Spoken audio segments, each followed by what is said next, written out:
What's up, everybody? Welcome back to another video. As we continue our way through Pokemon Emerald's Battle Frontier, it's now time to take on the Battle Pike. The facility is hard to miss since it's in the shape of a giant Viper, but to fully clear the Pike, we'll need to battle and defeat Pike Queen Lucy. Don't let her beauty fool you, as she can be quite deadly. We'll need to face her twice to win the gold luck symbol. And as the name implies, luck has a huge part in the gimmick of this facility. We'll need to complete a total of 10 rounds, and each round forces you to progress through 7 rooms. But it isn't that simple, as before each room you're faced with 3 choices. If luck is on your side, you may barely have to battle anyone, but if you choose poorly, then you're in for some difficult battles, especially in the later rounds. Additionally, after most battles, you won't be healed, unless you choose your rooms wisely. I found the Battle Pike to be one of the easier challenges in the Battle Frontier, but with poor luck, then it could be one of the hardest. As we fight our way to Lucy, let's go over some of the details of this facility. Each room has a chance to contain one of 8 different challenges. Single battle, where a trainer with 3 Pokemon challenges you. Double battle, where you face 2 trainers with 1 Pokemon each. Hard single battle with healing, where you face a more difficult trainer but are fully healed afterwards. Wild Pokemon, you enter a winding corridor filled with random encounters. Most of the Pokemon here are pretty strong, but you can usually just run from the battles. No event, an NPC stands in the room but does nothing. Status condition, you get attacked by a gentleman's Curlia or Dusclops, and they will inflict the status condition on one of your non-fainted Pokemon. The statuses which can be inflicted are severely poison, freeze, paralysis, sleep, or burn, as shown in this chart. And lastly, the rooms you really hope for are the ones that either heal 1 or 2 of your Pokemon, or the room that fully heals all of your Pokemon. Prior to picking a room, you'll also find a receptionist who will provide a small hint regarding what one of the rooms may contain. I suggest taking advantage of this, since it can help narrow down your choice. Here's a chart of what she may say, and the outcomes which could result from choosing the room she suggests. It makes most decisions a 50-50 chance, since there can be one of 2 outcomes, with one being good and the other typically being bad. In my experience, result 1 has the highest chance of occurring. Oh, and before facing Lucy, you will get 2 of your Pokemon healed. Thank Arceus for that, otherwise it would be insanely difficult. But if you reach the last room in pretty bad shape, you may still be at a disadvantage. But with all that out of the way, let's hop into our first battle with Pike Queen Lucy. She starts off with the Viper, and we open with Nido. Luckily Earthquake hits hard and takes it out in 1 hit. Next up is Melodic, and this time we have a type disadvantage, but Nido knows Thunder, so we go for it.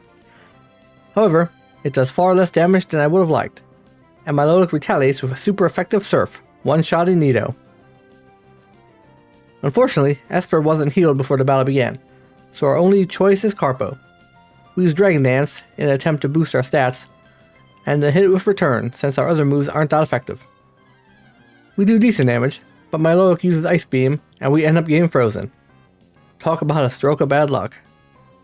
But all hope isn't lost, since unlike earlier generations, we now should thaw out eventually. Luckily, we do defrost, but it's too little too late, as Melodic's leftovers have almost fully healed it, so Return isn't enough to take it out in 1 hit. We survive an Ice Beam, and are able to finally finish it off with another Return. Lastly, she sends out Shuckle. It then poisons us and stalls with Protect. A combination of that strategy, and Shuckle's high defense, prevents us from winning this battle, and Carpo is taken out by the poison. With a little luck and a better strategy, I know we can claim victory. Once again, she leads with the Viper, and we start off with Nido. Things play out pretty much the same, however this time we respond to her Melodic by switching to Carpo, since I know Nido isn't up to the challenge. We open with Dragon Dance, and then hit it with Return. This time we avoid getting frozen, and are able to finish off Melodic with another Return. And last is her Shuckle. We're in a better position this time around, as I successfully predict its Protect and use Dragon Dance to power up further.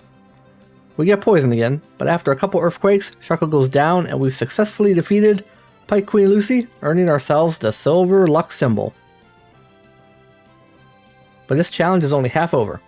The road to battling Lucy again is long and difficult. We have to pass through the Pike many times before we are able to reach her again. And the battles in this section are no joke. Some of them even use legendaries. Having luck on our side is crucial, since if you can pass through most rooms without engaging in battle, then you'll find the whole thing a lot easier. Let's just say I lost quite a bit, and even when I finally reached Lucy, it took a couple tries. This time, her team is well trained, and she isn't messing around. Swiper's up first, but this time Esper is at full health, and easily OHKOs with Psychic. Next, she sends out Steelix, and we attempt to power up with Calm Mind, but unfortunately it takes us out in one hit with Earthquake. It's Neo's turn, but it's still burned from earlier in the challenge, which puts us at a disadvantage. Not only does it take extra damage each turn, but being burned also lowers physical attack. We go for Earthquake, but it barely does any damage. However, its Earthquake hits hard, taking us down in one hit. Last up is Carpo, and we're able to finish off Steelix with a couple surfs. However, we're outmatched by her Gyarados, who appears to have a similar moveset to us. It uses Dragon Dance to power way up, making its return hit like a truck, securing Lucy's victory and our defeat. We came close, and I know with a little bit of extra luck, this is possible. So time for a rematch. It starts the same, with Esper KOing Swiper with a single Psychic. Then she sends out her Steelix, and this time we predict his Earthquake and swap to Gyarados, since it's immune. We then hit it with two Surfs, taking it down. Last up is Gyarados vs Gyarados, for the rematch we've all been waiting for. We try to use a single Dragon Dance, and then go for return, but it still isn't enough. Her return is just more powerful, and we go down in 2 hits. But this time we have Nido to wrap things up. Luckily for us, it knows Thunder, and even more luckily for us, Thunder actually hits. Since Gyarados is 4 times weak to electric, it goes down easy, securing our victory against Pike Queen Lucy and earning us the golden luck symbol. The Battle Pike was a fun challenge. I enjoyed progressing through the various rooms, and the fact that luck played a huge role in our victory made this symbol really earn its name. Well, I think that'll about wrap things up for now. Thanks for watching. Don't forget to like the video, it really helps out. And subscribe to the channel if you haven't already. I recently passed 950 subscribers, which I am incredibly grateful for. I started my channel around 5 years ago, and the fact that I am almost at 1,000 subscribers is something I never thought would happen. I appreciate each and every one of you, so that's why when I do finally hit 1,000 subs, I plan on doing a giveaway to show my appreciation. I have some ideas, but I'll reveal more details as we get closer. With that being said, I hope you all have a wonderful rest of your day. Stay safe out there, and I will see you in the next video. Bye.